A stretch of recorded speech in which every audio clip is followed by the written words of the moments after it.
Alberta Primetime with Michael Higgins. Welcome to Alberta Primetime. Ahead tonight, our politics panel on the long-awaited release of pension survey results. But first, connecting with Ukraine. We need support from our allies, and I'm here, and thank you for the military package. It's important for our soldiers to be strong at the battlefield, to stay strong out until Russia will be ready for the peace negotiations.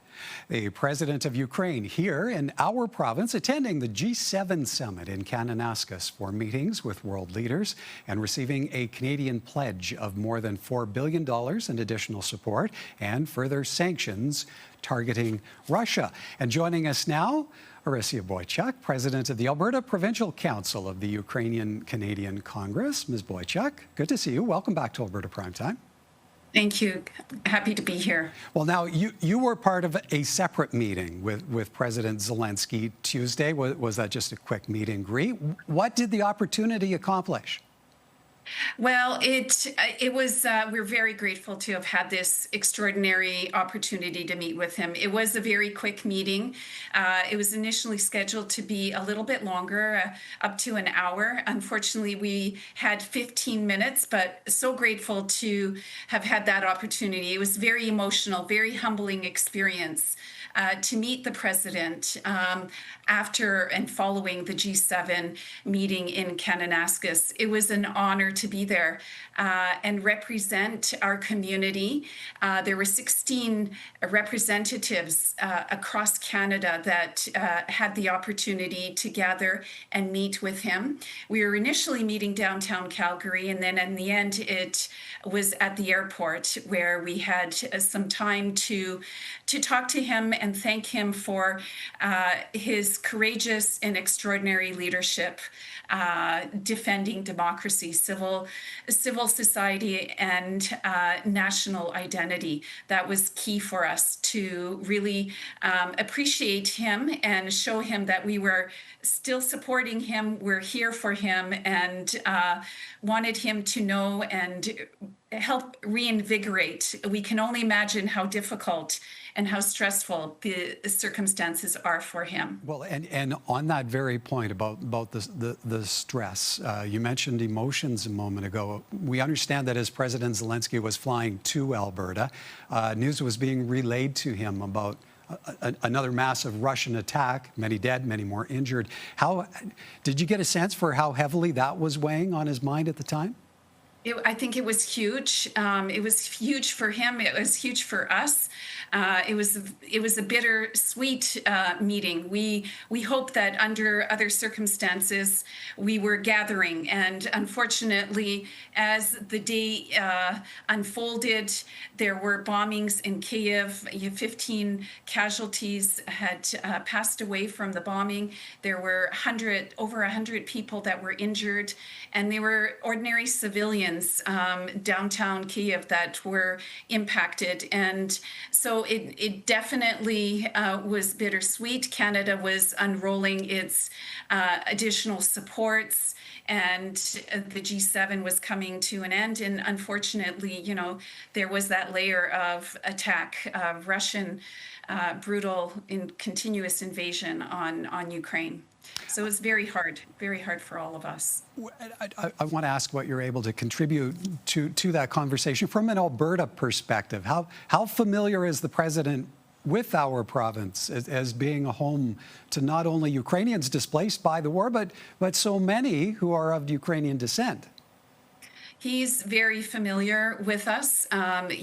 When he was in the Parliament about a year ago or so, he did address Alberta. He addressed Edmonton, that Edmonton had established the first Holodomor, the genocide famine monument at City Hall, and he said that he would be back to Edmonton one day to visit. So he's very familiar. He knows that we are here. He knows that there's a large community and that there's a lot of work being done.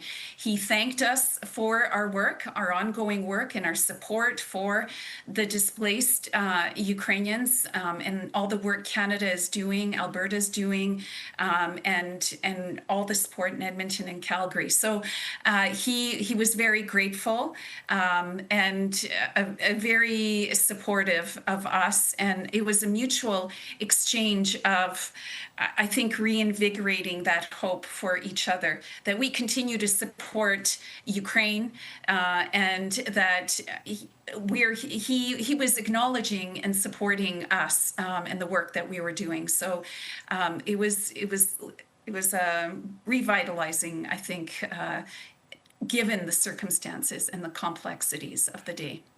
I know there was the rally at Calgary City Hall. Lots of Ukrainian flags turned out for that. But I want to quickly ask as well about that huge welcome billboard for President Zelenskyy, the one outside Calgary Airport. What prompted that? Do you know if he saw it? Oh, yes. And we were so focused. Our community, it really, really wanted to show a warm welcome to President Zelenskyy. And on the onset of the planning of President Zelenskyy coming here, we wanted to give him a warm welcome. And we were speaking with the embassy, communicating and providing a lot of different options of how we could present this warm welcome to the president. And there, obviously there are restrictions. It was very high level security. There were a lot of things going on and a lot of leaders coming in.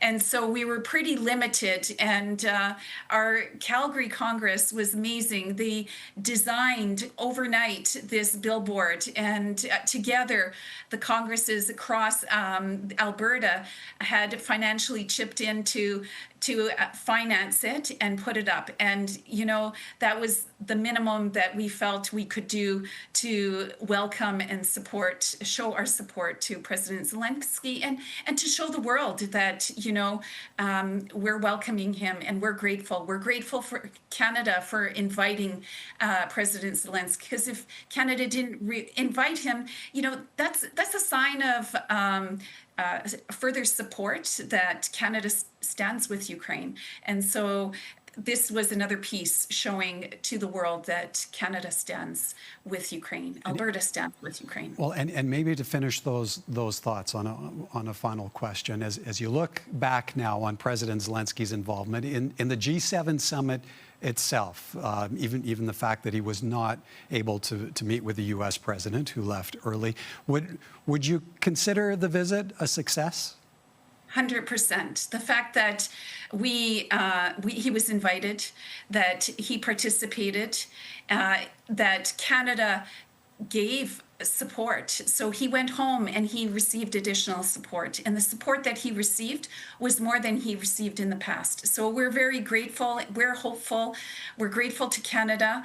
And we're very hopeful for Ukraine. And we're only wishing for peace. And we're sending our deepest condolences to those who've lost their lives, just as recent as yesterday and the day before and in the past. So we're hopeful, and we're hopeful for peace very soon. Indeed. We'll have to leave it there for time. Appreciate your time this evening, as always, Ms. Boychuk. Thank you kindly. Thank you. Orysia Boychuk is president of the Alberta Provincial Council of the Ukrainian Canadian Congress.